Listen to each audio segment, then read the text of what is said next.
Hi friends, my name is Nicole and welcome to Nicole Topics, along with welcome to episode 3 of my tea series. Now I apologize this video is late, and the reason why it's late is because I was sick last week with a horrible cold, along with how I've been getting a lot of homework lately for the weekend.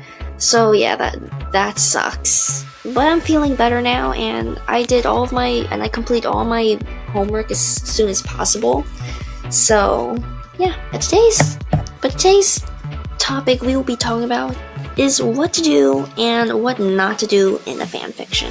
Now, I've been reading fanfictions long enough now to know what's the tea and what's not the tea for when you write a fanfic, and I even write fanfictions myself, so I may not be an expert, but I think I have just a little bit of knowledge to share. So yeah, let's get to it. Now before I start this video, for the duration of this, I will only list 3 things of what to do and what not to do when writing a fanfiction. So that means most of these tips don't even have to be on fanfictions. They can be used for a free story you're writing, like original story. Because most of these are mostly like simple English tips. So yeah, let's just start. You wouldn't believe the amount of fanfics I've seen that are just a whole big clump of words smashed together. And they're not all bad, but my god.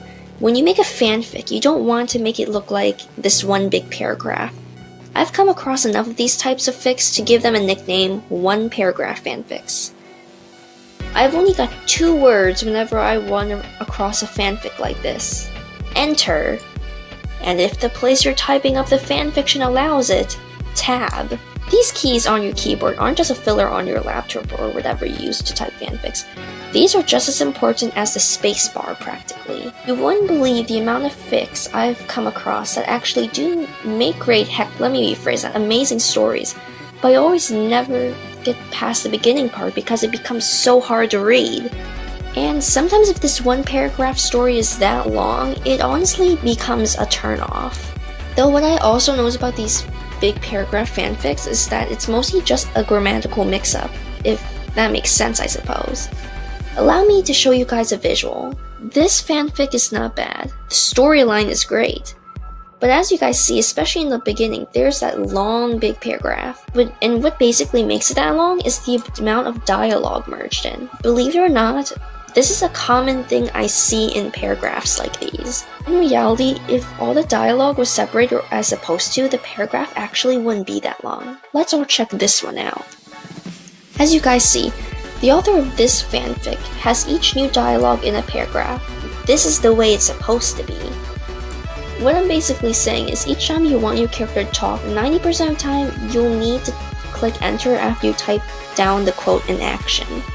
Now sometimes there are exceptions where there would be 2 quotes in one paragraph, such as this.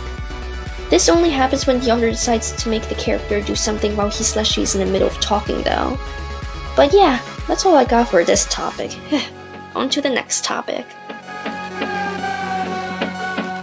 Now I might not just be a nitpicker for this, but you wouldn't believe how many times I have rolled my eyes and exited the fanfic due to seeing spelling or punctuation errors. Now before you comment, okay Nicole, no one's perfect, you make errors too, which I do actually, I will admit. But I just want to say, I can deal with a few grammatical errors. Like if I see 2 misspellings in a one-shot fanfic, I won't exit out, because I understand how you can make a few typos here and there, or just really didn't catch it without triple checking before posting. Trust me, I have fanfics with 1 or 2 grammatical errors too when I first published it. So I'm not talking about these fanfics, I'm talking about the fanfics where there's an error in each sentence. Like take a look at this one. This is only the first paragraph, and there's legitimately 0 capitalization and a few other minor errors too. There's only 2 assumptions I make when I come across fanfictions like these. The author never double-checked and pretty much winged it, or the author is young, which I hope is not the case because I'm pretty sure you have to be 13 years old to get an account on Wattpad. What I usually do to prevent this type of case happening is by using an auto-correcting program. We use Grammarly inside our classrooms to help improve our student writing. Using programs like these not only help you write a fanfic, but also just writing general answers on online classwork. So yeah, that's all I have to say for that one. Let's talk about italics. Now we all know italics. They're usually used for thoughts or just to emphasize things in general. When you use italics, there is a line we cannot cross, and that is overusing italics. I came across so many fanfics that literally use italics for the whole darn story. Don't do that. The whole story won't be emphasized anymore because you used it too much. The most you should use italics is when you're writing a flashback scene. Like, let's look at this one, for example. The beginning of this fanfiction is basically italics, but it's also a flashback scene, so it's pretty appropriate to use it. And then, after that scene, it switches back to regular font text. Anyways, that's all I got for this video. Hope this helped, and see you next time.